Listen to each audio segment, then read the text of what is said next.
Welcome back to Vivid Racing. My name is Aaron, and today we're diving into my top 5 favorite exhaust systems for the BMW G80 M3.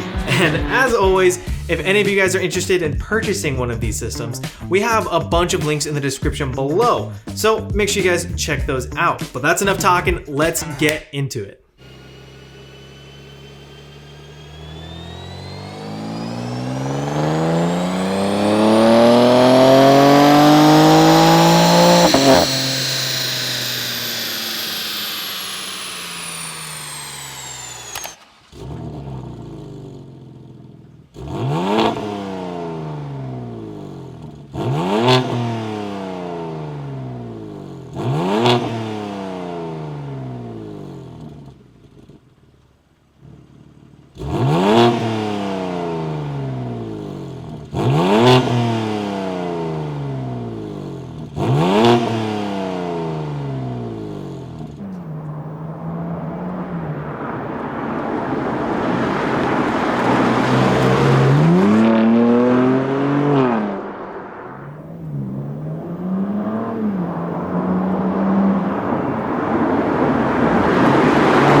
There it is. Those are my top 5 exhausts for the G80 M3. And let me know in the comments below what you guys think of this list. If you agree, if you disagree, if I need to go fight somebody, I'm down to party, let's roll. Now the truth is, you really can't go wrong with any one of these systems. But if you're really looking to take your car to the next level, the next best thing you can do to any factory turbo car, not just this G80 M3, is to replace the downpipes and cats. You see, those factory cats are actually very restrictive and can even hold back some power. So going to aftermarket downpipes with high flow cats will actually open some airflow up and even give you a little extra power. Plus, if you're already doing exhaust, you might as well do the downpipes.